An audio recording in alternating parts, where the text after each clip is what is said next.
Hola, bienvenidos a todos a esta tercera conversación en el contexto del cuarto Festival de Libros, organizado por la Oficina de la Nada y el Campus Creativo de la Universidad Andrés Bello. Este año la emergencia sanitaria nos obligó a pensar de una manera distinta nuestro festival y nos enfocamos en soportes para la escritura distintos del papel. Libros digitales, audiolibros, videos en lenguaje de señas, proyecciones lumínicas, grafitis, etc. Por este motivo, además, realizaremos la exposición y las actividades a través de la página web de la Oficina de la Nada, que es laoficinadelanada.cl. Abrimos entonces esta tercera conversación llamada Los soportes de la imagen, entendido no solo desde la posibilidad de sus medios de visualización, sino que también desde la capacidad que tiene la imagen de soportar distintos discursos. Para esto tenemos tres invitados hoy día, Andrea Josh Krotzky, Gaspar Brilot y Jorge Gronemeyer.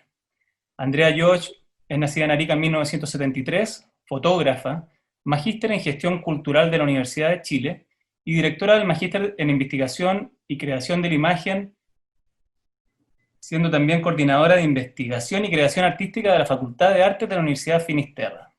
Fundadora y editora de la revista de fotografía sudamericana Sueño de la Razón, del año 2009 a la fecha, docente, editora e investigadora en temas sobre fotografía e imagen, y actualmente es curadora invitada al segundo Festival de Fotografía MUF del Centro de Fotografía de Montevideo, CDF. Gaspar Brilot es nacido en Santiago de Chile en 1982, fotógrafo profesional y magíster en investigación y creación de la imagen. Anteriormente realizó estudios de literatura en UNAP, cinematografía en Buenos Aires, impresión en Fine Art and Workflow en la Universidad Católica de Valparaíso y comunicación y gestión cultural en la Universidad de Chile. Su trabajo autoral, desarrollado con formatos analógicos, se establece en torno al documentalismo medioambiental, centrándose en paisajes alterados por el ser humano. Desde esta disciplina busca evidenciar las diferentes realidades sociales, políticas o geográficas de zonas que han sufrido una transformación producto de la intervención indiscriminada. Está en el desarrollo de 3 becas Fondart y su obra ha sido expuesta en revistas fotográficas como Letargo, Caption Magazine y en exposiciones colectivas nacionales del Centro Cultural Palacio de la Moneda, Pinacoteca de Concepción, Sala Pablo Neruda, Sala Chela Lira de Antofagasta y Parque Cultural Ex Cárcel de Valparaíso. Internacionalmente ha sido invitado al Festival Foto Patagonia, Río Galleguillos, Infoto 2020, Buenos Aires, Argentina, y a ALA 2020, Encuentro Visual y Antropológico de Montevideo, Uruguay. Jorge Gronemeyer, máster en Fotografía, Arte y Técnica de la Universidad Politécnica de Valencia, en España, y es licenciado en Arte de la Universidad de Playa Ancha, Valparaíso de Chile. Desde 1993 realiza diversos proyectos artísticos y fotográficos, curatorías, conferencias, talleres y exposiciones colectivas e individuales en galerías y museos de Chile y el extranjero. Desde 1997 ha realizado clases en diversas universidades e institutos. Actualmente es docente del Magíster en Investigación y Creación Fotográfica de la Universidad Finisterra y en el Diplomado de Fotografía Digital de la Universidad Católica de Chile.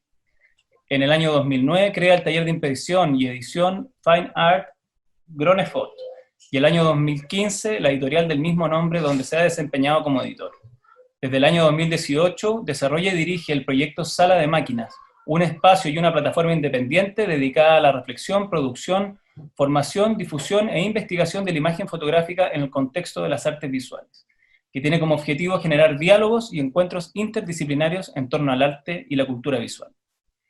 Bueno, luego de esta presentación, la idea y la estructura de esta conversación está pensada desde de la imagen, desde el mundo editorial, luego desde la imagen como proyecto, y luego la imagen fotográfica como la que acumula todos los discursos, ¿no? Y la potencia que esta tiene. Vamos a partir con Jorge entonces. Jorge, yo no sé si tú vas a compartir pantalla, si quieres saludar a nuestro público. Bueno, muchas gracias, Francisco. Buenas tardes o buenos días, no sé cuándo se transmite esto. Bueno, voy a tratar de hablar un poco de un tema que todavía está en construcción en mi diario, ¿cierto? Como editor, que tiene que ver con la bueno, básicamente la imagen en soportes digitales, la imagen, digamos, más precisamente el libro de artista, el fotolibro, todo ese tipo de cosas, todo ese tipo de publicaciones en un soporte digital. Eh, bueno, creo que esto se llama los soportes de la imagen, la charla, en torno a la idea de la imagen como la conocemos hoy, en torno al libro de artista en el contexto digital, y podríamos hablar también, ¿cierto?, de libros sin papel. Lo primero que me viene a la mente para referirme a esta irrupción digital, ¿cierto?, que llega para nosotros en los 90 y se impone con todo, ¿cierto?, en el siglo XXI, me remonta a pensar en mis años de estudiante en la Universidad de Playa Ancha, en Valparaíso, cuando aventuraba yo en aquellos tiempos decir, ¿cómo va la fotografía digital a poder competir siquiera con la fotografía argéntica, ¿cierto?, analógica, como se llama? ¿Cómo se van a poder replicar esos granos, pequeños granos de aluro, ¿cierto?, de la película que reaccionan a la luz y después tienen todo un proceso? ¿Cómo se va a poder poner todo ese detalle en un sensor digital? Bueno, evidentemente no pasaron muchos años, ni siquiera una década, para encontrarnos, ¿cierto?, sumidos en la realidad de que la fotografía digital, ¿cierto?, tecnológicamente, como medio, se ha expandido, ¿cierto?, muchísimo, producto de sus cualidades, sus características. Y al mismo tiempo, un poco después de ese tipo de puesta en duda de la tecnología, ¿cierto?, que por supuesto que el tiempo ha dado la razón a que sí se podía hacer ese alarde tecnológico, era lo mismo con la impresión fotográfica. O sea, uno hacía ampliaciones fotográficas, ponía un negativo analógico en una ampliadora y lo proyectaba al muro para generar una imagen de 2 metros, y tenía que usar una película de ISO más bajo para tener un grano menor, si es que era lo que se requería, ¿cierto?, en términos de nitidez, ¿cierto?, de detalle. Bueno, por supuesto que también yo tenía dudas de ese tipo de tecnologías en ese momento, claro, porque estábamos en un momento que se estaba desarrollando todo ese tipo de tecnologías. Y bueno, actualmente y hace ya 11 años tengo un taller que se dedica justamente a esos temas, a la impresión, ¿cierto?, en sustratos de alta calidad, con máquinas de inyección de tinta pigmentada, que realmente tienen características fotográficas, por decirlo así, que son equivalentes en todo sentido. Entonces pasamos de medir la unidad mínima de una imagen fotográfica, del grano fotográfico, ¿cierto?, argéntico, a el PPP, o sea, puntos por pulgada, ¿cierto? Entonces, ya si la unidad mínima, ¿cierto?, la unidad celular, ¿cierto?, de todo esto, de la formación de la imagen cambió, por supuesto que nosotros teníamos que generar ciertas reflexiones al respecto que iban a involucrar no solamente la captura digital, sino que también la impresión digital y también su circulación propia del mundo digital. Bueno, la cámara digital se desarrolló de una forma vertiginosa. Por supuesto que hubo todo un plan muy manejado por el comercio para ir ganando de píxel en píxel. Pasamos de 3 megapíxeles a 4, a 5, a 6, a 8, a 10, a 12, a 36. Actualmente mi teléfono celular tiene 64 megapíxeles. Entonces, solamente pensar eso es como un poco abrumador.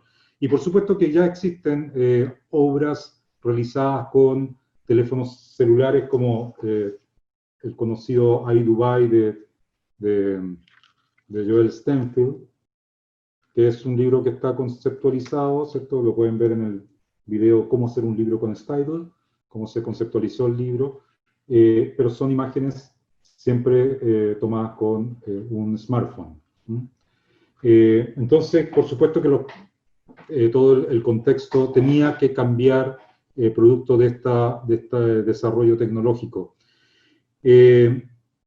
Bueno, en el caso de la cámara fotográfica y actualmente el smartphone, está claro, ¿cierto?, su desarrollo porque es bastante extendido. En el caso de la impresión digital, tal vez no tanto, a pesar de que existían ciertos sistemas como la fotocopia anteriormente, donde se editaron libros de los años 80, como las ediciones económicas, y que ocupaban, ¿cierto?, la tecnología propia de ese momento para generar estas imágenes precarias que hablan también imágenes verbales también, así, escritas, de un tiempo. Bueno, actualmente la tecnología láser y la tecnología de inyección de tinta está muy extendida, circula, ¿cierto? Hay varias marcas que manejan esta tecnología y pueden tener resultados, ¿cierto?, bastante sorprendentes, si se quiere. Y por otro lado, la circulación, ¿cierto?, en la red de estas imágenes digitales. O sea, la posibilidad de tener una imagen digital también posibilita que vaya por otros conductos que antes no existían.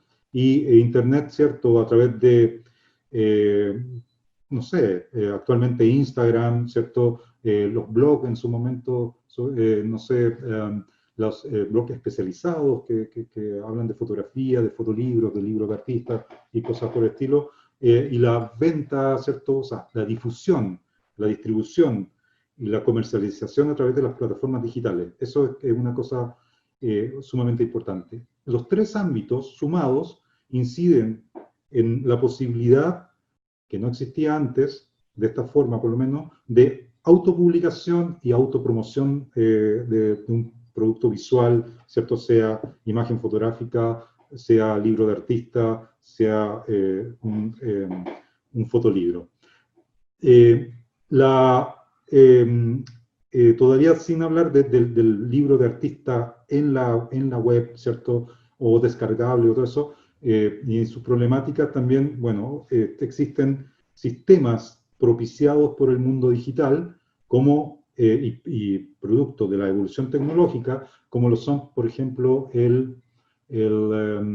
lo que se llama la impresión bajo demanda. O sea, ya no es necesario hacer los 500 ejemplares en offset, ¿cierto? Que es una inversión tremenda, sino que se va generando la impresión y encuadernación en la medida de la demanda, ¿no? Eso ha posibilitado, ¿cierto?, la aparición de una serie de pequeñas editoriales que están generando cierto material innovador, material nuevo, ¿cierto?, que no tiene que ver con la estructura pesada de las editoriales tradicionales, con sus flujos, ciertos, no sé, de venta, con sus flujos de distribución, con todas las dificultades que significa eso. Entonces, la impresión bajo demanda, tanto en autores y pequeñas editoriales que tienen sus propias maquinarias, ¿cierto?, ad hoc para ese trabajo, como empresas que han generado, ¿cierto?, este servicio de impresión y armado de libros. Entonces, no solamente es el libro, ¿cierto?, el fotolibro o el libro de artista o el ebook, ¿cierto?, en este sentido, sino que también las posibilidades tecnológicas digitales, electrónicas, que posibilitan el traspaso de esa realidad digital a una realidad material. Y todo esto tiene que ver con esta tecnología y estas plataformas disponibles. Bueno, el ebook, que en el ámbito que nosotros debiésemos hablar acá, ciertos productos del contexto de esta conversación, podríamos traducirlo al libro digital, al libro de artista electrónico digital. Y este libro existe de distintas formas y está circulando de distintas formas. Primero, desde la versión más sencilla, que es una traducción literal de la digitalización de un libro material, que es básicamente eso, la digitalización, el paso de lo impreso a la versión digital, sin ninguna traducción mayor.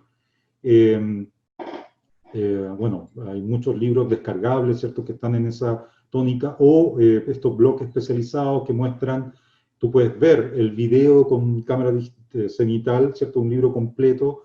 Bueno, todo esto hacen referencia a un libro externo y no tienen una traducción al mundo digital mayor que solamente la posibilidad, ¿cierto?, la factibilidad, el alcance de tenerlo, ¿cierto?, en una pantalla o en cualquier dispositivo electrónico digital.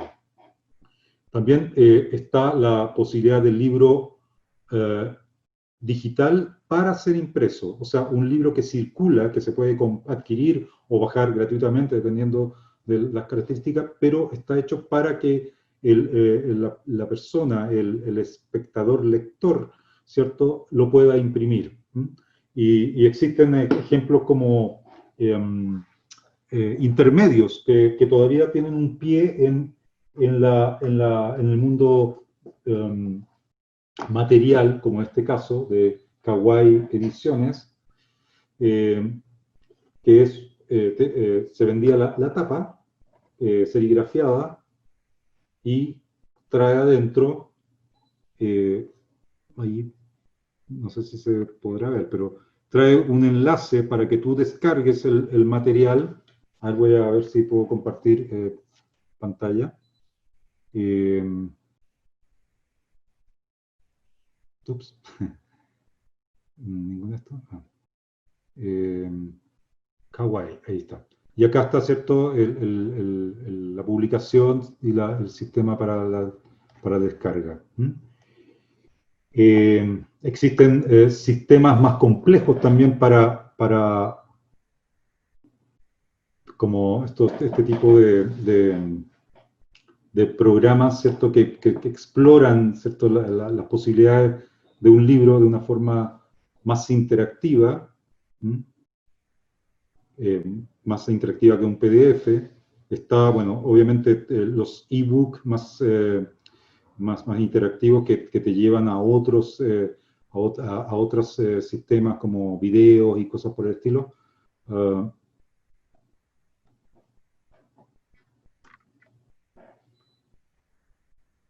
Y la posibilidad, ¿cierto?, de hacer publicaciones digitales, en este caso, una cosa muy actual que es producto de la pandemia y cuarentena, en un proyecto que estaba haciendo yo editor y curador, que es sobre la nueva región de Ñuble, donde Bárbara Oettinger, Pae Errázuriz, Fernando Melo, Sebastián Mejía y Andrés Figueroa, ¿cierto?, son los autores, y se hicieron estos libros que por mientras no podíamos entrar a imprenta, están disponibles de esta forma. Pero como pueden ver, todo esto sigue la morfología, el sistema, ¿cierto?, que lo reconocemos, ¿cierto?, del ojeo, ¿cierto?, del libro, que puedes ir para adelante y para atrás, ¿cierto? Tienen la lógica, ¿cierto?, de ver un libro convencional. Bueno, acá hay un problema, ¿cierto?, que se presenta, que el libro, en este caso, te obliga a generar físicamente un giro, que acá en lo digital, en este sistema por lo menos no se podría.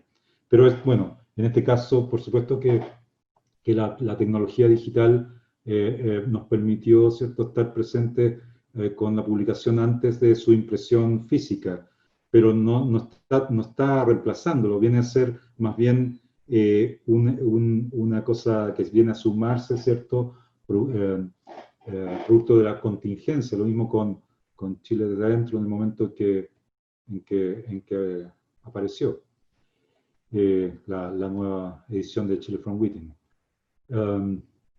Voy a abandonar ¿cómo está acá?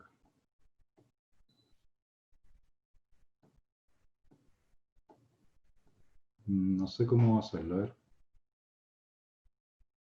Ahí está.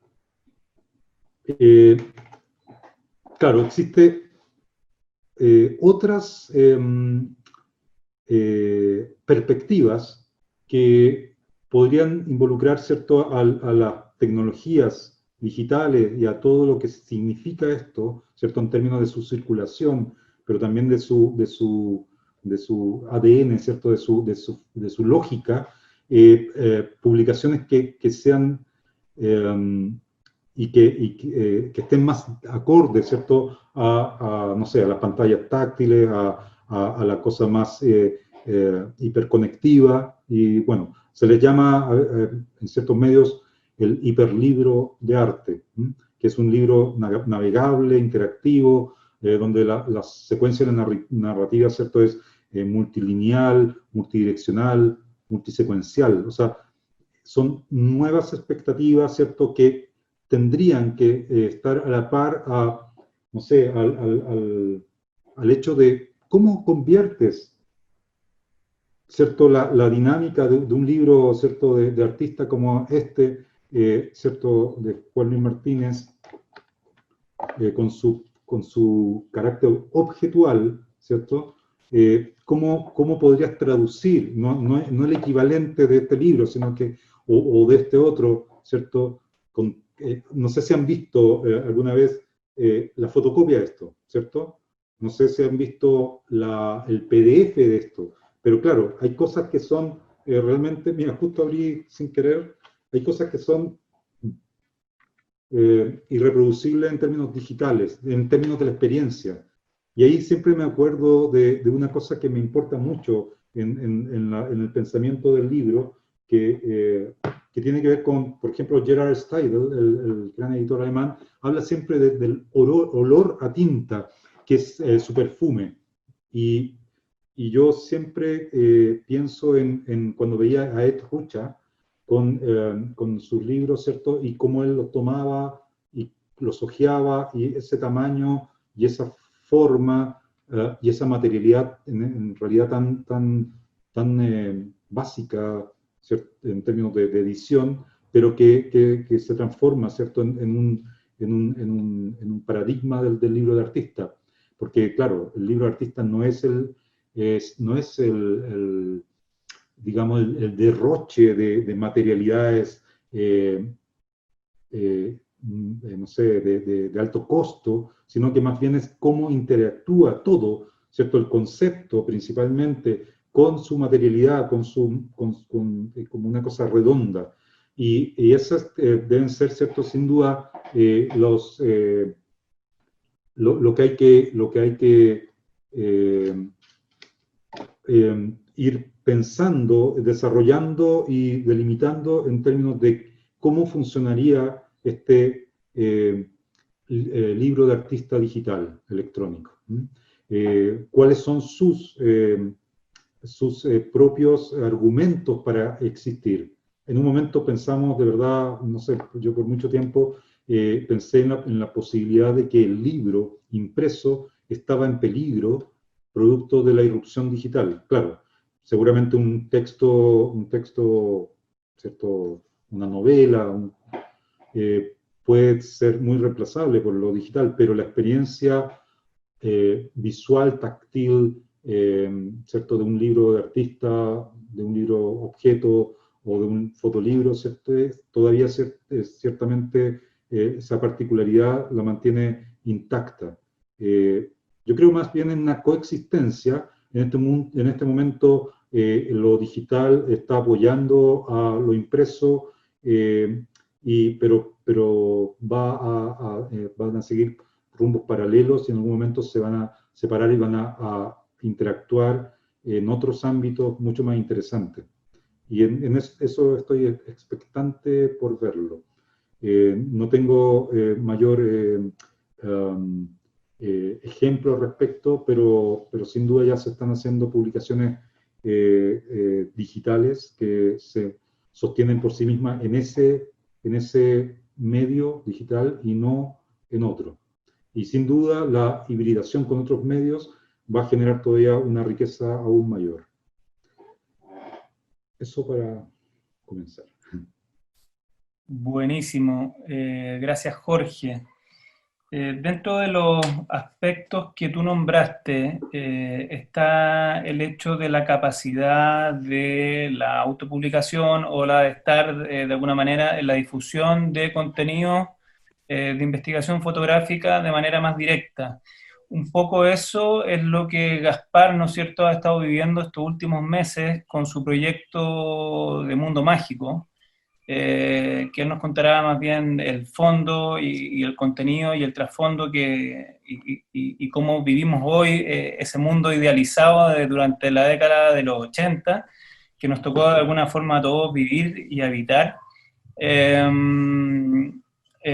entonces, Gaspar, te dejo para que nos cuentes de qué manera tu proyecto también ha podido acceder a estas plataformas digitales, específicamente, ¿no es cierto?, a Letargo y ayúdame con Caption, ¿no? Los soportes donde... Letargo, sí, Caption Magazine, Ampolleta Roja y Vex, de una revista que tiene su centro en Argentina, y ha permitido difundir. Buenísimo. Entonces, dentro como del contexto que nos entregó Jorge, ideal que revisemos, que nos cuentes de tu proyecto y que también entendamos la fotografía como un medio de investigación, ¿no es cierto? Y de poner en plataforma propuestas visuales acotadas y dirigidas, ¿no es cierto?, por una idea, ¿no? Sí. A ver, para contextualizar, Mundo Mágico era un ex parque de diversiones, bueno, un parque de diversiones que cerró el año 2000 precisamente. Es un parque que abrió sus puertas el año 83, y que fue un proyecto por encargo de los dueños de Fantasilandia, a la oficina de arquitectura de Álvaro Pedraza y Jorge Swinburne. El proyecto en sí era bien extenso, era bien largo, comprendía diferentes parques temáticos, pero se concentraron en una atracción que se llamaba Chile en miniatura, y que consistía que en un terreno de más o menos 300 metros de largo se iban a contener diferentes hitos geográficos y arquitectónicos del país, ¿ya? Dentro del proceso de investigación entendí de que para poder trasladar estos iconos se generó una especie de modificación del componente real, y implicó que el paisaje nacional fuera sometido a ciertas operaciones acompañadas por la construcción de maquetas, ¿ya?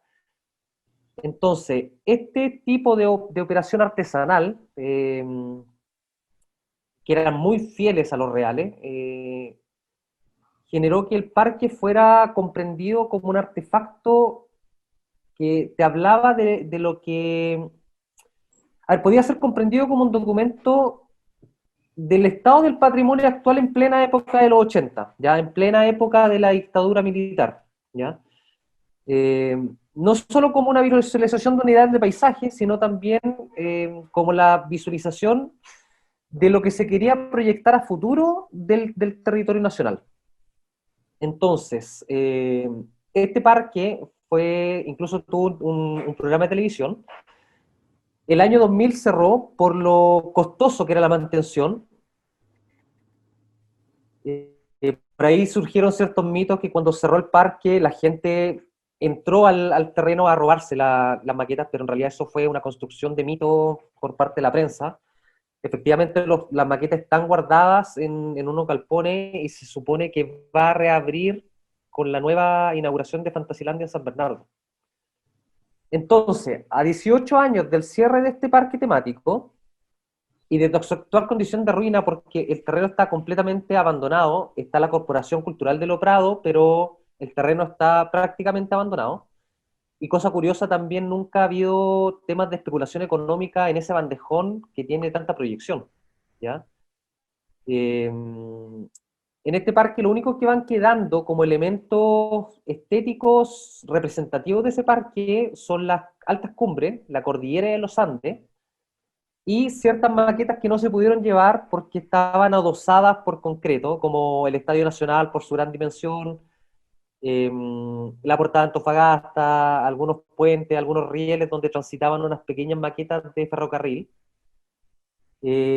Y esta dimensión, no sé si ya, es como que quedó contenido y detenido en el tiempo este parque, la carretera y la unidad vecinal que comprende este barrio, siguió creciendo, pero el parque quedó detenido. Me resultaba súper pertinente volver a revisar en el fondo la representación por parte del Estado-Nación para poder construir el sentido de identidad que se necesitaba, ¿ya? Entonces, aprovechando las posibilidades que la miniatura me daba, empecé a entender que se había establecido una utopía, un territorio que era posible de dominar, ¿ya? Entonces, enlazándolo con el proyecto, la investigación que yo realicé durante mi etapa de estudios de magíster eh, me permitió en el fondo sumergirme en las especificidades de la fotografía y la referencia histórica de las vistas topográficas con la finalidad de entender cómo se proyectaba esta idea de nación, cómo la ruina podía ser un elemento alegórico de apreciación estética y cómo lo natural y artificial podían transitar de manera limítrofe. Entonces yo tenía la maqueta como simulacro y simulación y la ruina como un elemento de alegoría, ¿ya? También es importante mencionar de que justo cuando yo finalizo este proyecto fotográfico de investigación, que venía a cuestionar toda esta creación del modelo que la dictadura planificaba, y que no solo la dictadura lo emplea, sino que la construcción de un ideal de país viene desde el año 1840-50, ¿ya? Donde se necesitaban ciertas unidades simbólicas que se establecieran como este concepto de chilenidad. Entonces, justo cuando yo termino, viene el levantamiento social, eh, y eso me permitió, en el fondo, enlazar ciertas condiciones que se habían generado en este parque temático y que tenían mucho que ver con este cuestionamiento que la ciudadanía o que el pueblo estaba teniendo con respecto al modelo económico, social y cultural que se había generado, ¿ya? Entonces, enfrentarse hoy día a estos vestigios implicaba interrogarlos, implicaba, por un lado, cuestionar este imaginario de paisaje que el modelo proponía. Por otro lado, en cuanto a esta suspensión temporal que le hablaba y espacial que se encontraba, me permitía también diseñar un cierto imaginario en tanto construcción de las fotografías que yo iba a generar, ¿ya? Voy a compartir pantalla para que lo veamos y de ahí pasamos a cómo fue el proceso también de difusión. Antes de empezar a hacer eso, eh, dentro del proceso de obra, enlazando con el tema de fotolibro, lo que decía Jorge, este proyecto yo lo realicé con película fotográfica, con formato medio específicamente, y también tenía que ver con esta idea de la calidad que tiene el celuloide, el grano de la película, las posibilidades de los lentes o las construcciones ópticas que tienen ese tipo de cámaras de formato medio. Y a mí también me parecía súper interesante de que, así como yo le estaba dando una intención a los elementos que estaba eligiendo, la construcción de un fotolibro en términos físicos me parecía súper idóneo. Y se realizó esta maqueta de manera artesanal, donde hay cierto cuidado en el tipo de costura, en la disposición y construcción narrativa de las imágenes fotográficas que tienen en su interior, en donde hay ciertos elementos como el pasto seco, que es parte pregnante del territorio de Mundo Mágico hoy día, viene siendo esta representación también del desierto cansado, de este desierto apático y desesperanzador que yo tenía con Chile, o que todos teníamos con respecto a Chile. Este transitar por el desierto, como me comentó en cierto momento cuando lo trabajamos con Jorge Gronemeyer, ¿ya? Voy a mostrar las fotografías para que vayamos viendo y entendiendo de qué va el proyecto. Voy a compartir la pantalla.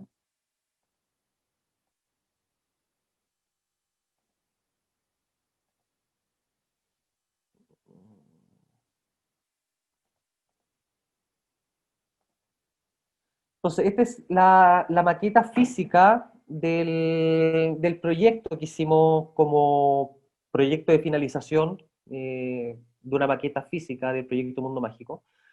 Y lo que hablábamos de esta vegetación, que va generando una metáfora de lo que es el desierto de Atacama, da esta construcción territorial que comprendía Chile en miniatura, que todo esto así se llamaba la atracción, Chile en miniatura. Y una de las cosas que, así como el pasto seco, que era muy representativo de ciertas zonas del país, también me parecía muy importante cómo la vegetación en un terreno donde está, en un terreno abandonado por el ser humano, empieza la vegetación a recuperar su terreno y empieza a generar una especie de mundo medio distópico, ¿ya? Y esta vegetación que empieza de a poco como una cortina de velar lo que va quedando de este terreno en ruina, ¿ya?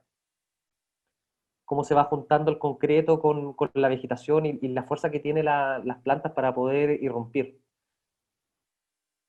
Y de a poco vamos viendo ciertas maquetas que van apareciendo, como esto que viene a representar el puente Mayeco de Concepción, ciertos muros perimetrales que todavía van quedando, algunos vestigios como... A mí me costaba hablar sobre las maquetas, sobre cada maqueta qué cosa representaba, pero en este caso lo voy a ir nombrando. Esto era la tarima de la Quinta Vergara. Lo que queda de la Antártida, que hoy día son solamente escombros, algunos vestigios de la línea del ferrocarril, un trencito que iba recorriendo los diferentes lugares. Había un gran ferrocarril, bueno, era un tren en realidad como un camioncito con ruedas que recorría con público, pero también había un trencito que iba recorriendo y dando ejemplo de esta idea del ferrocarril como punto de conexión económico y turístico del país, que nunca se concretó. Elementos representativos de este desierto extractivista, como Chuquicamata, varios puentes que también van evidenciando algunas torres, que solamente queda el armazón de estas torres de petróleo que habían en la zona de la Antártida. También han habido muchas intervenciones de ocupación por parte de jóvenes que ocupan el parque como medio de deporte, por tanto generan unas construcciones de tarimas para poder andar en bicicleta y desplazarse con skate. Hay una suerte de irrupción e intervención del terreno. Estas son plataformas de skate. Entonces, de a poco empiezan a aparecer las maquetas como la portada Antofagasta. A todo esto, todas las fotografías son realizadas con trípode, entendiendo cuál es el tipo de luz y hora en que me va a permitir realizar ese tipo de captura fotográfica. Colbún Machicura, las maquetas que ya están empezando a notarse su deterioro, el escombro, la ruina también como alegoría de esta muerte, el Estadio Nacional. Y una de las cosas más importantes que yo consideraba dentro del proyecto fotográfico Mundo Mágico era la cordillera de Comunidad Simbólica de Identidad, y que esta unidad viene siendo establecida por el Estado de Chile desde 1870, y principalmente desde la Feria Universal de Sevilla el año 29, me parece, en donde se quiere establecer las características geográficas y humanas del país, en donde incluso el pabellón de la Feria Universal, que todavía existe, simula una gran cordillera, ¿ya? Todas las cordilleras fueron hechas mismo punto de vista y con el mismo tipo de iluminación y luz difusa para generar una especie de registro tipológico, ¿ya? Entonces, la idea de este proyecto era poder concretizar en un libro, pero dado la pandemia, tuvo que empezar a ser difundido a través de diferentes convocatorias que se fueron presentando durante la pandemia. Fue interesante que como ya no estaban los espacios físicos, e incluso desde el levantamiento social había muchas galerías que habían cerrado sus puertas por protección, por crisis económica, etcétera. Entonces la gran mayoría de jóvenes empezaron a interrogarse y a cuestionarse sobre de qué manera empezar a difundir y visibilizar los proyectos en los que estaban inmersos. Y uno de esos equipos de jóvenes como procesos colaborativos que se empezaban a gestar fue la revista Letargo, que en su primer número decidió realizar una convocatoria a la cual postulé y en la cual quedó seleccionado junto con dos fotógrafos más. Voy a compartir la pantalla también para que veamos eso. Denme un minuto. Ya, la revista Letargo, que son un grupo de jóvenes de Coquimbo, decidieron empezar a elaborar ciertas lecturas de lo que estaba sucediendo en el arte en Chile en tiempos de pandemia. Y se decidió publicar una convocatoria de 3 jóvenes que quedaron seleccionados, uno de los cuales fue el Proyecto Mundo Mágico, por la enorme carga política que según ellos tenía. Por tanto, el medio de difusión en este caso fue una revista digital, ni siquiera física. Ellos seleccionaron las imágenes que iban a ser parte de la lectura, donde decidieron poner la línea simbólica de cordillera, el estudio de terreno, de suelo y algunas maquetas que puedan simbolizar y generar la narración más o menos precisa de lo que Mundo Mágico venía a ser, ¿ya? Esto a mí me generó un entusiasmo, por lo que empecé empecé a postular en diferentes convocatorias de revistas y concursos fotográficos. La segunda revista que decidió publicar el proyecto fue Caption Magazine, que es una revista también desde el año pasado. Lleva ya 6 números. Todas estas revistas tienen mucha difusión a través de ciertas conexiones en Latinoamérica, se van armando redes y se van pasando el dato. Está súper interesante eso, porque estos mismos chicos que tienen la revista van siendo invitados a ciertos grupos de conversación por video, por Zoom, y van mostrando los mismos proyectos, y eso permite que tu proyecto vaya siendo visibilizado y te vayan haciendo preguntas, se vayan interesando, vayan pidiéndote también las imágenes para poder ser compartidas. Y en este caso, Caption Magazine decidió hacer un número un poco más extenso y con un texto mucho más amplio, a diferencia de lo que fue Letargo. Esta revista le importa mucho el tema del caption, del pie de foto, como lo descriptivo, y eso a mí me hizo en el fondo dar un rato de tiempo para poder empezar a pensar de qué manera yo puedo hacer los pies de página, que no lo había conceptualizado. Y tiene algunas fotografías que yo no había presentado en el proyecto, ¿ya? Como algunas panorámicas o fotografías que dan cuenta de dónde nace la idea de Mundo Mágico, ya que esto surge por una Polaroid antigua del álbum familiar, en donde yo aparezco de niño con mi hermana en los terrenos que estaban posteriores, que se supone que eran como el estacionamiento de Mundo Mágico, ¿ya?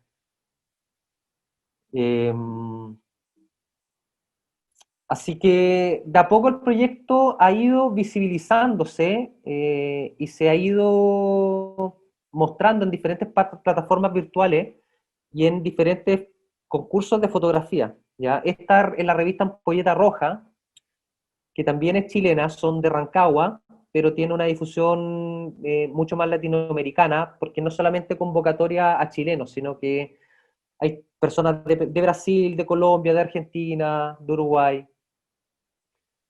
Y lo otro que también me ha permitido es darme el tiempo de armarme la página web, de generar la inversión de tiempo en aunar todos los proyectos fotográficos que uno va realizando para poder ir rápidamente mostrando tu trabajo si es que te lo piden, ¿ya? Lo otro entretenido, que no tiene que ver necesariamente con Fantasilandia, sino que, o sea, con Mundo Mágico, perdón, es que yo también estoy realizando un par de proyectos fotográficos que tienen que ver con la cuenca del río Loa. Y estos proyectos han sido difundidos por medio de plataformas también virtuales, Este proyecto actualmente se estaba presentando, había quedado seleccionado en junio para un congreso latinoamericano de fotografía en Uruguay, el congreso ALA 2020, y por fortuna para nosotros, los diferentes grupos de trabajo fotográficos que fueron parte de esta convocatoria, que empieza de hecho hoy día, toda esta semana está ese encuentro de antropología, el Centro de Fotográfico de Uruguay, de Montevideo, revisó los más de 70 proyectos fotográficos que estaban siendo parte del Congreso y seleccionó 8, de los cuales Cuando Quillagua era Quillagua fue parte y se están exhibiendo también en la plaza de Montevideo. O sea, por un lado, tiene esta visión y visualización virtual, pero dio pie a que existiera la posibilidad de poder ser presentado ya físicamente, dado esta liberación gradual de la gente en términos de salir de la cuarentena. Así que me parece que eso es lo que yo tengo que decir. Ahí podemos después seguir conversando algunas cosas, pero sería eso. Gracias. Buenísimo, Gaspar. Bueno, Andrea, de alguna manera tú estos procesos lo has vivido en cuerpo, como siendo parte del magíster que cursó Gaspar, y no solo eso, sino que muchos otros proyectos que han desarrollado el magíster y quizás tu misma investigación y trabajo, no solo como fotógrafa, sino que también como curadora de distintas muestras, entre las que nos podemos acordar de la de Andrés Durán, con Monumento Editado, ¿no es cierto?, que se dio en el Museo de Bellas Artes, y otros que nos ha tocado ver impresas en las paredes, tus textos firmados que abren, ¿no es cierto?, problemáticas que se fundan desde la investigación de la imagen o de la insistencia de la imagen como método, ¿no es cierto?, de observación y de interpelación quizás a fenómenos que son observables, incluso medibles. Entonces de ahí como que me gustaría que nos contaras cuál es, dónde nace un poco tu relación con la imagen y dónde crees tú que radica la potencia de la imagen hoy, ¿no? Bueno, buenas tardes. Qué bueno estar con ustedes tres. A los tres los conozco por múltiples razones y motivos. Bacán. Bueno, cuando me invitó Francisco a esta charla, me dijo que se iba a hablar de los soportes de la imagen y de ese tránsito a lo digital, ¿no? Y de la política de la imagen. Y cuando me dijo esa palabra, dije, bueno, ahí sí puedo hablar, o al menos verborrear mi discurso que siempre digo, porque creo que es relevante. Obviamente que estamos en un momento álgido para hablar acerca de la imagen fotográfica, del documentalismo, de la convergencia de medios, de las imágenes, y hablando solamente de Chile. Si habláramos del mundo podríamos estar aquí miles de horas hablando de lo que está sucediendo actualmente, no solamente en muchos países latinoamericanos, sino que solo hay que ver el país un poco más al norte, ¿no? Pero si hablamos de Chile, de la revuelta social que continúa, es decir, como que uno dice que la revuelta empezó el 18 de octubre, ¿no? Como que porque la pandemia de alguna manera hizo que los tiempos de esta revuelta fueran distintos sin duda, pero de la revuelta social que continúa desde ese momento hay muchas cosas como que discutir y hablar acerca de las imágenes y también de su traslado de imagen a lo digital, ¿no? Primero que nada, la relevancia absoluta nuevamente de la prensa, no de la prensa oficial, por supuesto, sino de la prensa alternativa. Prensa estudiantil, Piensa Prensa, La Señal 3 de la Victoria, Radio Plaza Dignidad, Prensa Capucha, es decir, una cantidad inimaginable de algunos medios de comunicación, algunos ya existentes hace décadas, otros que hace un par de años y otros que salieron o se generaron a través de este movimiento social chileno. Porque son importantes, porque finalmente mucho o la mayoría de la información que circula en esos medios de prensa en redes sociales son justamente imágenes y titulares, ¿no? Imágenes y pie de foto.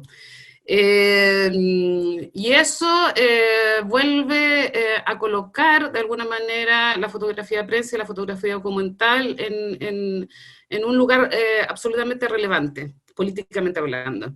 Pero también por el otro lado, eso es lo digital, ¿no? Pero también por otro lado están los muros, ¿no? El gran libro abierto de las ciudades y de los territorios en Chile, que significó de alguna manera el estallido y que significó la posibilidad de volver a ocupar un espacio público como pueblo, y un ejercicio de alguna manera democrático de ejercer una expresión a través de la visualidad. Entonces, de alguna manera en este último año, si hablamos de fotografía y política, hemos estado en esos dos espacios, ¿no? En el espacio análogo de la imagen que se toma en la ciudad, pero también del espacio digital que permite estar al tanto cotidianamente y casi al instante de cosas que están ocurriendo. Hay hartos colectivos y harta gente, ¿no? Que de alguna manera ha trabajado durante mucho tiempo. Está Serigrafía Instantánea, que son personas que trabajan desde el 2011, ¿no? De alguna manera relacionados con el movimiento estudiantil. Pero también Pésimo Servicio, que es un colectivo que nace pocos días antes del 18 de octubre y que también ha generado intervención en el espacio público a través de la visualidad. Pero hay, lo que ha sucedido es para 20 tesis doctorales, pero lo estamos viviendo, ¿no? Lo que pasa con Galería Cima, es decir, lo que hizo Galería Cima desde el día 1 con respecto a tener 24 horas en línea, lo que estaba sucediendo como ícono en la Plaza de la Dignidad, ¿no? Obviamente que no es reproducible a todos los territorios porque todos se mueven, eso es imagen política, radicalmente, ¿no? El comprender que cuando uno iba a Plaza Dignidad se tenía que meter a Galería Cima para ver si había gente, si no había gente, qué estaba sucediendo, ¿no? Ese gesto constante que también sucede con D-Light. Es decir, cuando D-Light proyecta textos sobre la Telefónica, está generando una imagen política y una proyección de esa imagen política en el centro de la ciudad, que tiene no solamente consecuencias dentro del ámbito de la discusión sobre la imagen, sino que tiene consecuencias políticas, ¿no? Generación de respuestas políticas hasta parlamentarias o de gobierno. Y sin duda de las fuerzas policiales, ¿no? Cuando censuran. Es decir, cómo la imagen se vuelve efectivamente un gesto político. Y hay otros colectivos como el Proyecto Antes del Olvido, ¿no? Estos, los que hacen esta fotogrametría en 3D y van registrando como monumentos intervenidos para dejar el registro, ¿no? Esa intervención sobre monumentos, sobre la calle, que finalmente ha generado muchos colectivos de diversa índole que han registrado el acontecer de todo eso. Pero también en el ámbito más fotográfico, muchos colectivos de fotografía, a mí me impresionó la cantidad de colectivos de fotografía de mujeres que se generaron el día 19 de octubre, de alguna manera una reminiscencia de la AFI totalmente distinta, pero en apoyo a saber y a autocuidarse, ¿no? Al salir a la calle. Pero hay hartos colectivos de fotografía, ¿no? Frente Fotográfico, las comunicadoras a la calle, FOI, AFI-Woman, Granada Colectivo, Migrar Foto, Art de Fotografía, Cooperativa de Fotógrafos y de fotógrafas. Es decir, hay una cantidad de colectivos que se han formado, algunos venían de antes, pero que se han reactivado con respecto al uso político de la imagen y de lo que significa el registro documental del hecho político actual chileno o de otros en otros lados, que genera una nueva posibilidad de resignificar la práctica fotográfica y la práctica de la imagen.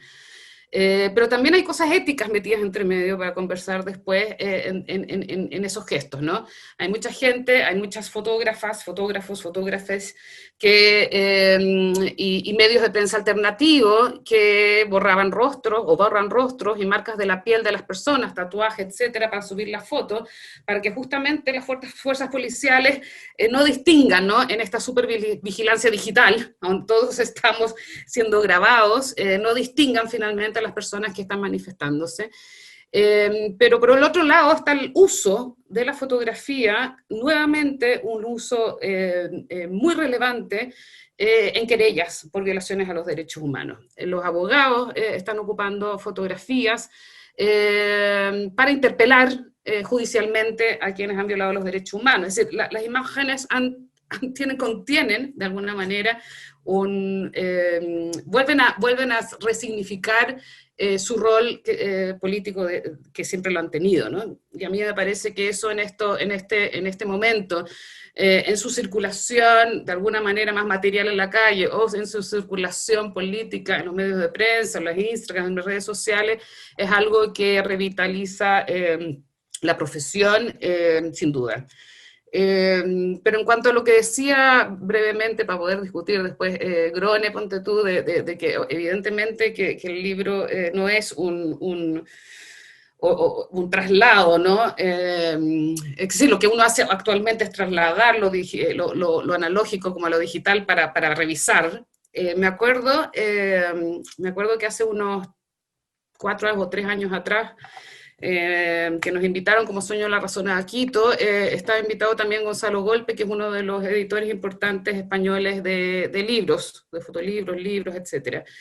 Y él había trabajado con un grupo que se llamaba Espada y Santa Cruz, de Portable Photo, y habían hecho aplicaciones, no sé en qué están ahora, pero nos las mostró, eran increíbles, libros fotográficos digitales, no trasladados ni transcritos ni escaneados, ¿no? Para poder hacerlos circular en un medio digital, sino que pensados como aplicación. Y eso es súper interesante, eso ya se está haciendo, y eso es sumamente interesante, porque ahí está la convivencia entre el libro físico y el libro digital, ¿no? De alguna manera me imagino que lo que ellos proponían era algo así como Rayuela de Cortázar, ¿no? A donde a uno lo invitan a hacer un contralibro, donde hay miles de salidas posibles, a donde el autor puede navegar y generar sus propias historias.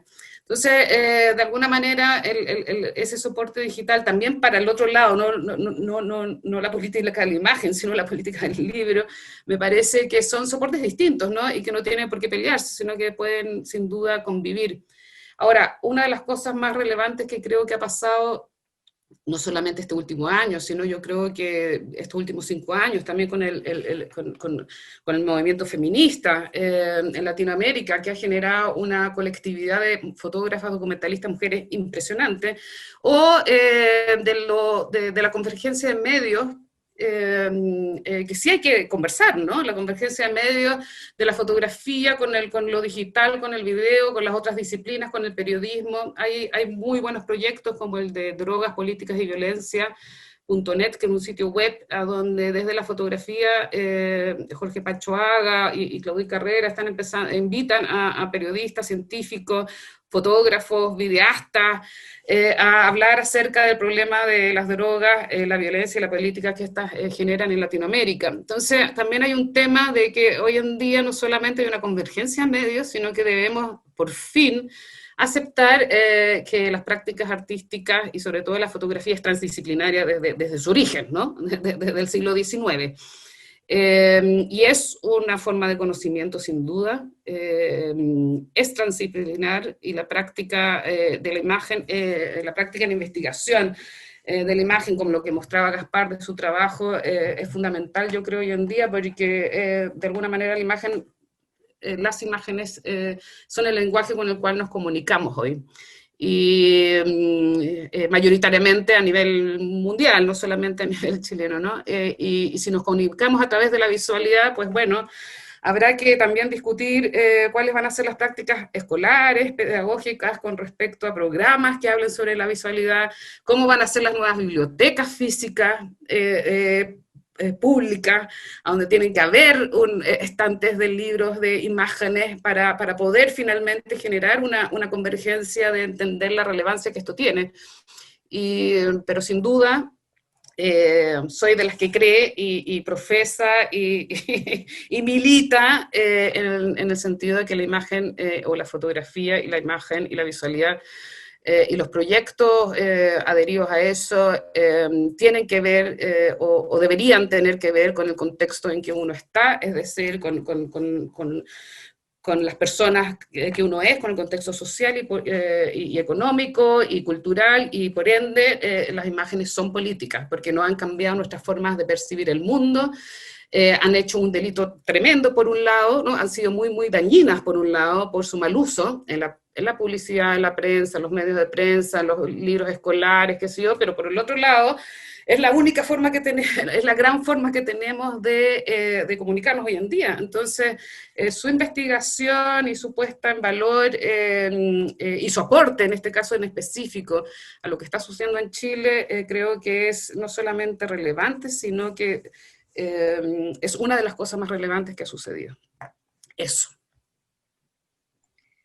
Buenísimo. Podemos entender entonces que la imagen vuelve, ¿no es cierto?, al espacio, se obtiene del espacio, pero vuelve y se reinserta en el espacio como un elemento que pasa a ser parte de nuestro contexto y que grafica, ¿no es cierto?, nuestro entorno de alguna manera, y en la que cada uno de ustedes tiene distintas como, no sé si decirlo especificidades, sino que grados de atención en todos los ámbitos que conlleva, desde lo editorial, desde la investigación y desde también el desarrollo de programas académicos que impulsan la práctica de la imagen como un método de investigación que pone en contexto elementos que son necesarios de discutir, ¿no es cierto?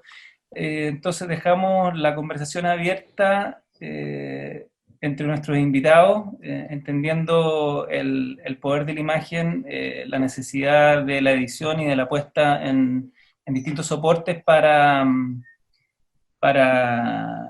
que surja efecto, ¿no? Esta imagen que se devuelve en contexto y forma parte de nuestro habitar diario.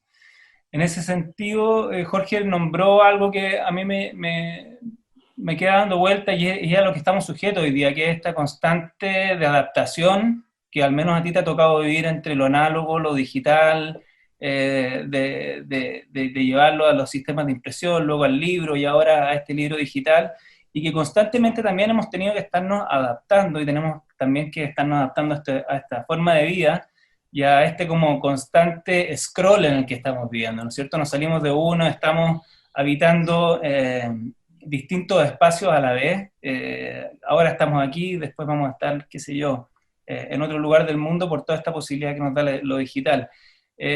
Y eso de alguna manera genera cierto estado de impermanencia, entonces creo que ahí la imagen, y no sé, Andrea, corrígeme, tiene también la posibilidad de otorgarnos cierta permanencia y devolvernos un poquito el contexto al cuerpo en este actual como ritmo de vida que estamos en cualquier lugar, en muchos lugares a la vez, pero no estamos sino habitando imágenes hoy día. Sí, obviamente, yo creo que tienes toda la razón de que la imagen nos da una cierta relación con la memoria y con la resignificación del tiempo, ¿no? Y del espacio. Ahora, siempre recordando que las imágenes son subjetivas y que sobre todo el ejercicio del archivo y del resguardo de las imágenes se realiza de forma editada. Entonces, no solamente tenemos que ver las imágenes que nos pueden dar una relación con respecto al hecho del contexto en que uno vive en el día de hoy, sino de las anteriores del pasado, sino que uno tiene que ver las imágenes que no están. La preocupación de poder mirar lo que no está en la imagen, porque se dejó fuera, pero también lo que no está en los archivos, ¿no? Y ahí en esa relación de imagen y no imagen, Yo creo que está la posibilidad de generar una lectura un poco más compleja y un poco más significativa de la fotografía, ¿no? Porque sin duda la inexistencia de imágenes o la omisión de imágenes, la invisibilización de ciertas cosas, también habla del problema de la permanencia o una impermanencia, ¿no? Como concepto.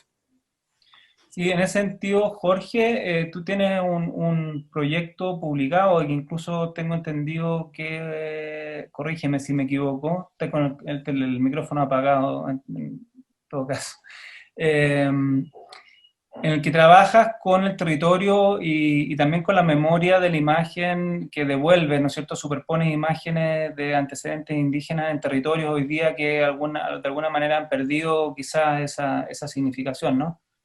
En la memoria colectiva, que se entienden como lugares turísticos más que como territorios locales que portan cierta cultura y cierta identidad, ¿no?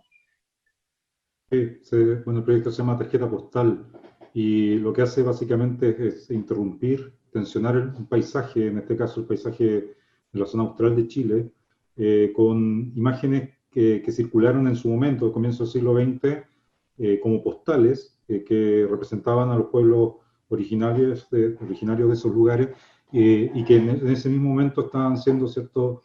Se estaba produciendo un brutal, ¿cierto? Genocidio en contra de ellos, amparados por los gobiernos de Argentina y Chile. Es interesante cómo esa fotografía que tuvo un rol específico de souvenir puede volver a nosotros con una carga política cuando se superponen, se generan los textos y la forma, ¿cierto?, de circulación. Así que lo que está pasando actualmente con las fotografías en las redes sociales, ¿cierto?, que son las nuevas postales. Instagram podría ser perfectamente la nueva postal, ¿cierto?, en términos del aquí estoy, en esto estoy, ¿cierto?, dar cuenta, ¿cierto? Y por supuesto que todo este sistema de circulación a través de toda la red, de todas las redes sociales y todo Internet en general, es también un gran ojo que está viendo todo, ¿cierto? Por ejemplo, en este caso, en todo lo que ha pasado en Chile desde octubre, ¿cierto?, del año pasado, y todas esas imágenes que básicamente están contando la historia actual de nuestro país, ¿cierto?, de cómo se ha generado un daño irreparable, ¿cierto?, cómo se ha violado los derechos humanos sistemáticamente, y ahí están las pruebas irrefutables. Así es. Gaspar, ¿cómo ve el ojo que investiga? ¿Cómo es el acercamiento a las temáticas, al menos a las que a ti te llama la atención? ¿De dónde se produce ese punto de observación que nos dice de esto tenemos que hablar, esto parece relevante? Y luego de eso, ¿cómo pasa al marco fotográfico? ¿Cómo es tu trabajo respecto de esta manera de una primera autoedición y luego la edición y la puesta en página, ¿no? A ver, para poder entender algo,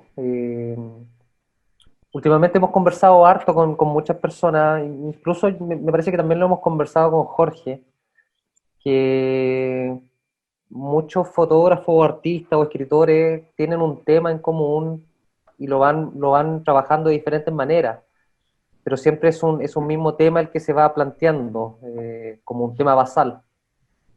Lo que yo he hecho hasta el momento, que no es tanto también, porque estoy llevo 5 años en este proceso y Mundo Mágico tomó 2. Hay algunas cosas que vienen de carga autobiográfica,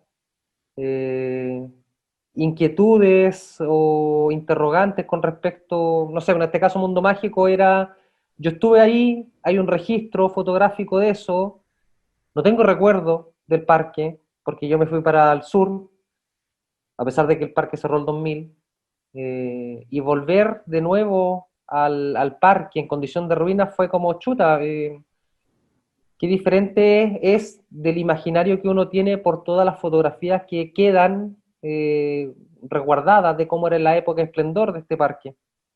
Ahí se genera un primer choque. Yo tengo también, por un lado, una formación de literatura y cine que me invita, iba a decir me obliga, pero yo creo que me invita, para no ser tan agresivo, me invita a investigar en diferentes bibliografías que puedan hablar no solamente del lugar, sino de cosas que metafóricamente hablan de ese mismo lugar, o que ese lugar habla de otras cosas. En cuanto a lo que yo puedo pensar de lo que puede hablar también, como un nuevo cuestionamiento, una nueva lectura que no se ha tenido en consideración en algún momento. Lo otro es también las relaciones con las que uno, las personas con las que uno se va relacionando, que te van ampliando la visión que uno tiene en su momento. Yo de niño leí, de niño también vi muchas películas, estudié literatura, me fui a estudiar cine, pero hace unos 5 años, en base a ciertas personas con las que yo he ido relacionándome, me han permitido expandir nuevas lecturas más políticas, en tanto pensamiento crítico de un individuo. Eh, y todas esas cosas se van armando después cuando tú vas viendo cómo empezar a trabajar con un proyecto. Yo también camino mucho cuando voy, no fotografío al tiro, sino que primero lo recorro, y después converso también con las personas con las que tengo que conversar. Y una de las cosas que hablando de nuevo con el tema de la pandemia, que ha surgido es la visión colaborativa de los proyectos, y que permiten en el fondo establecer proyectos por sobre los autores, como esta especie de colaboración colmena. Eh, por eso no han aparecido tantos colectivos, porque estas nuevas generaciones, de las que yo trato de hacerme parte, porque es una generación más joven que viene con una fuerza de querer cambiar, se ha mantenido en el último 2, 3 años, yo creo, con una fuerza colaborativa que tenéis que sumarte, pues, tenéis que empezar a crear con ellos, desde ellos. Así que sí, yo creo que la construcción fotográfica o la construcción de cualquier proyecto cultural, artístico o lo que sea, por un lado es un proceso de investigación bibliográfica, pero también un proceso de colaboración, conversación, tratar de visibilizar las cosas, compartirlas, leer mucho. Son un cúmulo de cosas. Es interesante lo que dice, porque finalmente está ese ser individual, ¿no es cierto?, que está puesto en este mundo, como alguien al que le ha ocurrido y le ha tocado vivir de cierta manera y en donde se han impreso, ¿no es cierto?, esos aspectos que determinan su memoria, su identidad. La Andrea hablaba de la publicidad, ¿no es cierto?, y quizás cómo eso ha manipulado en cierta manera los intereses de la gente, de la población, o adormecido a través de la prensa, la televisión, una realidad que quizás es distinta a la que estamos acostumbrados a consumir. Y por otro lado, ese ser colectivo, ¿no es cierto?, que se adhiere comunitariamente por sus intereses, desde emocionales, sus gustos y quizás lo que le toca o lo que busca, ¿no? Y eso habla de cierta inquietud, ¿no es cierto?, que fortalece de alguna manera quizás la duda, el cuestionar, el detenerse, ¿no? Creo yo, al menos, que cualquier acto acerca de la imagen supone una detención frente al flujo de las cosas, ¿no es cierto? De hecho, es tiempo, es un disparo que al menos desde donde lo estamos conversando hoy día quiere decir algo. Tú, Andrea, hoy día estás trabajando en Montevideo en colaboraciones latinoamericanas con temas específicos, ¿no? ¿Dónde se junta, crees tú, como esa fuerza como latina, por decirlo así, en torno a la imagen y la investigación? ¿Qué es lo que hoy día nos reúne, crees tú, o nos fortalece como comunidad a partir de la imagen? Lo de Montevideo es algo, es decir, el Centro de Fotografía de Montevideo es un ejemplo debería ser un ejemplo para todas y todos nosotros en Latinoamérica.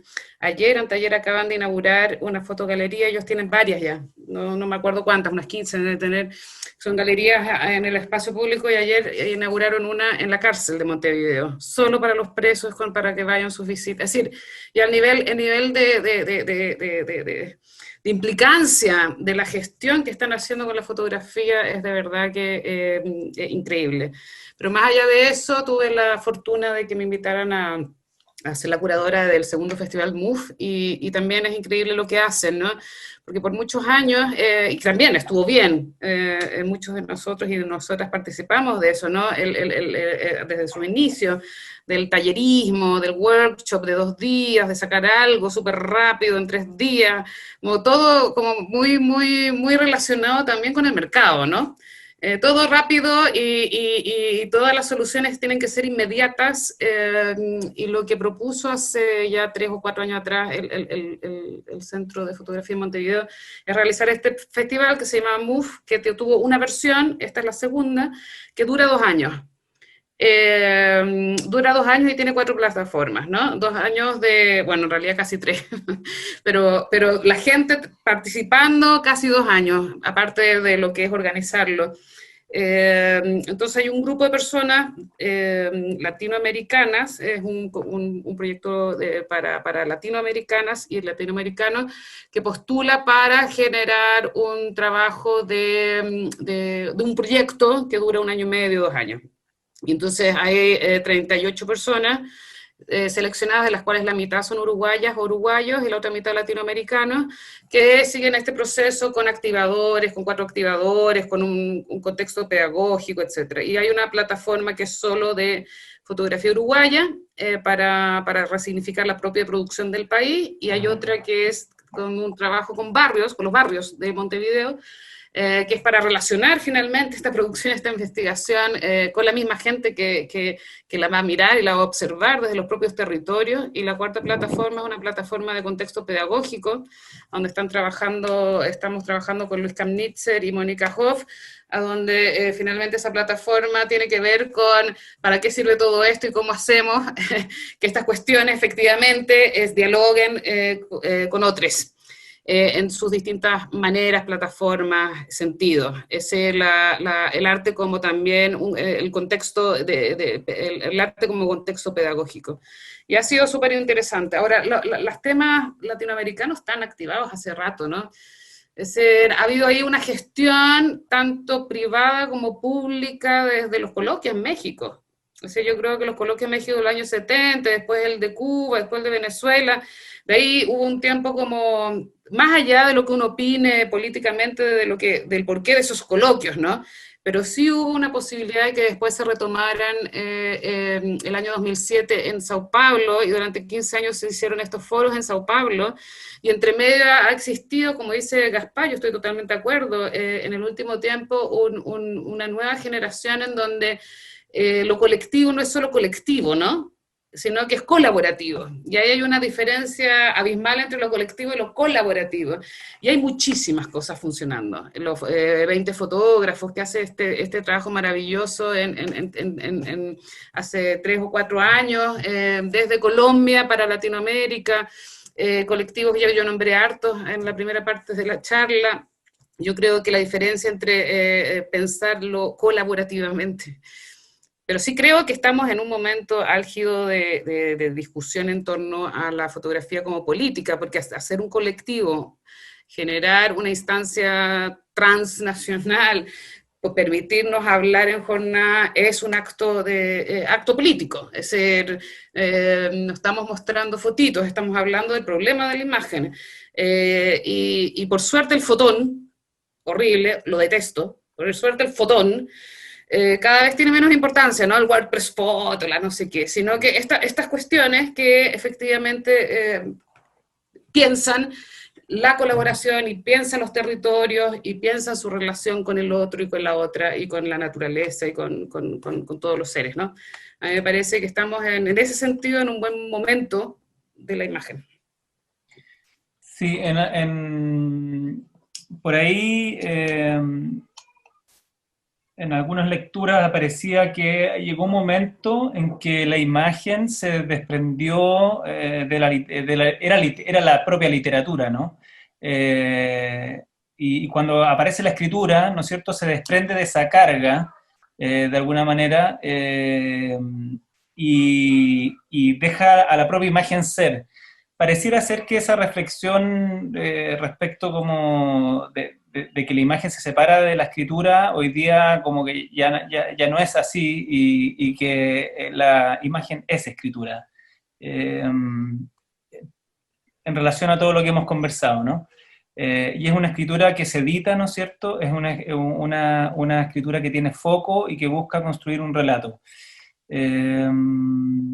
Bueno, Ha estado siempre vinculada al lenguaje, siempre. siempre. Es decir, Sí. ¿cómo hablas acerca de una imagen si no es trasladándola al lenguaje y viceversa? Hemos perdido la relación de la posibilidad de imaginarnos las cosas. Sí. La misma lectura también es un proceso de construcción de imaginaria, de imágenes en tu cabeza. Está ligada. Se nos acabó el tiempo. Yo creo que la conversación va a quedar para nosotros por esta buena experiencia que hemos tenido, a no ser que alguno tenga algo muy importante que comentarnos. Tenemos un tiempo limitado para este encuentro. Creo que ha estado cargado de elementos para, más que cerrar temas, sino que abrir la discusión para que de alguna manera inserta el rol de la imagen y de los nuevos medios de distribución de la imagen como un aspecto relevante y para el uso a favor de nuestros propios intereses, ¿no es cierto? Andrea, Gaspar, Jorge, muchas gracias por estar con nosotros en este cuarto Festival de Libros, los libros sin papel. Yo soy Francisco García, coordinador de Cultura, Registro y Extensión Académica del Campus Creativo de UNAR, y los dejo invitados para la performance de The Kate Harrings con María Sibald en lenguaje de señas en una performance que va a dar cierre a este festival. Muchas gracias a todos y nos vemos el domingo.